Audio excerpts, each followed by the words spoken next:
कधीच नाही चुकणार तुमचे फेवरेट टीव्ही शोज झी5 सोबत, तेही एकदम फ्री। आता थोडी माणुसकी शिल्लक नाही राहिली आहे का तुमच्यात? एका एकट्या स्त्रीला माणुसकीच्या गोष्टी नेत्रा तू नको करूस प्लीज। तुझ्यात आहे माणुसकी? आणि राहिला प्रश्न फाल्गुनीचा तर ती बोलणार, तिला जे हवं ते बोलणार, कारण तुझ्यापेक्षा जास्त हक्क आहे तिचा या घरावर, कळलं? कारण ती या घरात एक सून म्हणून आली होती, पण तू खोटी नर्स म्हणून आली होतीस, एक मोलकरीण म्हणून आली होतीस नेत्रा तू या घरात। तेजस,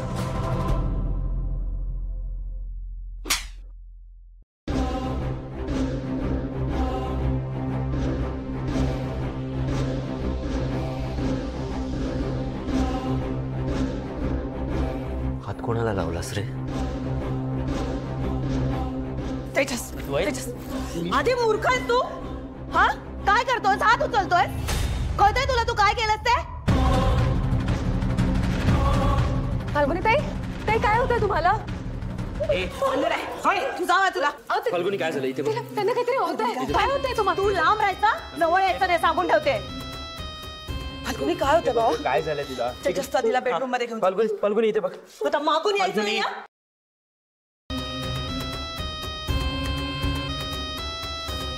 अहो, काय केलं तुम्ही? हात कसा उचलला तुम्ही तेजस भाऊजींवर?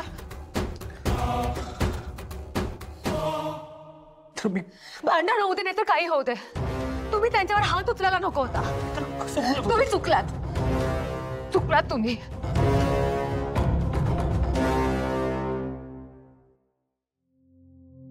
सावकाश सावकाश।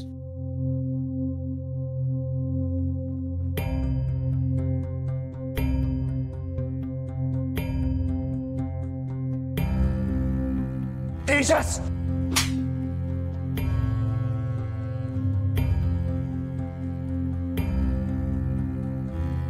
बरं वाटतं? तरी मी सांगत होतो ना डॉक्टरकडे जाऊया, पण नाही, इथे माझं ऐकायचंच नाहीये कोणाला। तिथे त्या नेत्राला स्वतःचा खरं करायचं आणि इथे हिला एक गोष्ट ऐकत नाही। तेजस, तू ठीक आहेस ना? हो मी ठीक आहे। मला काय झालं? मला काहीच झालं नाहीये। फक्त एवढंच झालंय की त्या अद्वैतने माझ्या कानाखाली मारले, बस एवढंच झालंय। आणि मला विचारतेस मी ठीक आहे का? तू स्वतःकडे बघितलंस का? काय अवस्था करून घेतलीस तू स्वतःची? तेजस, बास आता किती ओरडशील तिला? अगं मग काय करू काकू? स्वतःची काळजी घेता येत नाही हिला। अगं तिला चक्कर येते, मळमळते, उलट्या होत आहेत तिला, तरी नाही ऐकायचंच नाहीये। या झालं? फाल्गुनी, मला सांग, तुला कोरड्या उलट्या होतात आणि मध्येच चक्कर सुद्धा येते, बरोबर? आणखी काय होतंय तुला?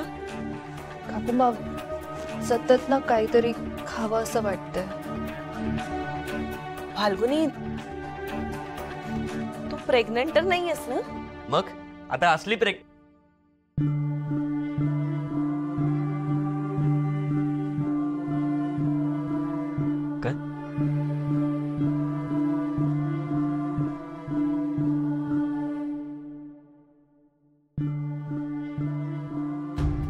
अरे कोरड्या उलट्या होत आहेत तिला, तुला एवढं साधं नाही कळलं?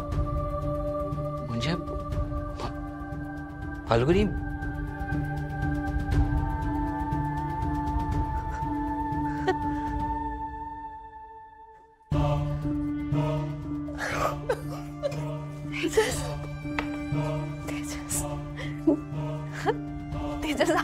तिथं आपण आई बाबा होणार आहे।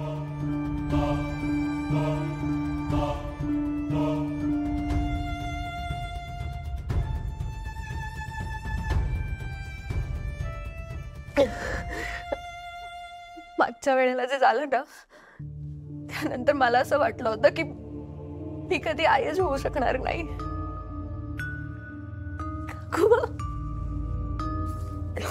मी आई होणार आहे।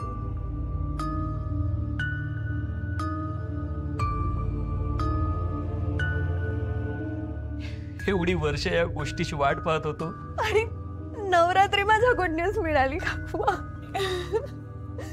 तुमच्या दोघांचंही खूप खूप खूप अभिनंदन.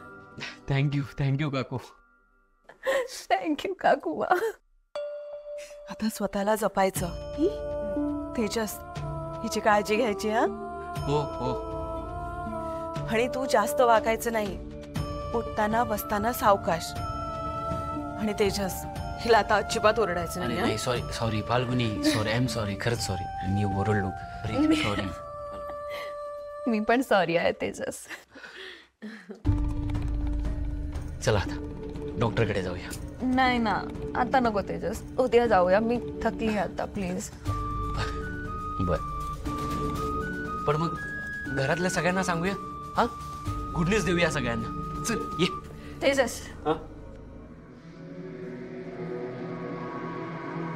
नाही, मला कोणालाच सांगायचं नको. काय तू वेडी आहेस का? काय झालं? तेजस, मला नेत्राला हे कळू द्यायचं नाहीये. तिची सावली माझ्या बाळावर नको. बरोबर आहे ना काकूमा? बरोबर आहे. नकोच सांगायला. नेत्राला कळलं तर त्या बाईला सुद्धा कळणार.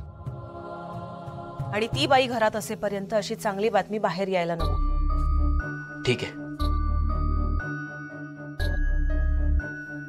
पण मी काय म्हणते, शेखर भाऊजी आणि इंद्राणी ताईंना सांगूया ना, त्यांना खूप आनंद होईल. हो चालेल. आत्यांना सांगूया, बाबांना सांगूया. फाल्गुनी, सॉरी.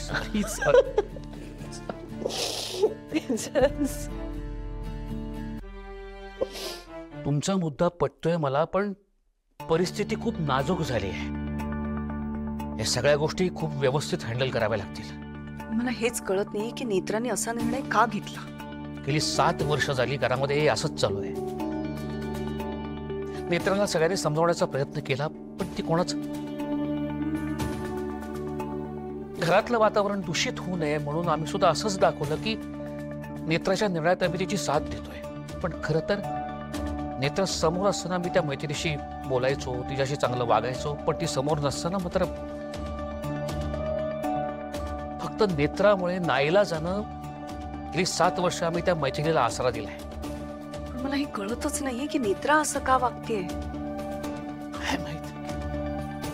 आणि मला वाईट एकाच गोष्टीचं वाटतंय, नेत्रा सगळे निर्णय भावनेच्या भरात घेते, पण खरं तर अद्वैत त्याला तिची चूक दाखवून द्यायला हवी. मग तू तिची साथ देतोय. गेली 7 वर्ष एकाच घरात जवळजवळ राहून सुद्धा सगळेजण एकमेकांपासून दूर केलेत. एका अद्वैत पासून तर केतकी, फाल्गुनी, नेत्रापासून मनानं दुरावलेत. मला हे सगळं समजत होतं, जाणवत होतं, पण तरी सुद्धा मी कोणा एकाची बाजू घेतली नाही, कारण ते योग्य ठरलं नसतं. त्याने परिस्थिती आणखीन बिघडली असती. झी5 ॲप डाउनलोड करा आणि पहा सर्व एपिसोड्स एकदम फ्री.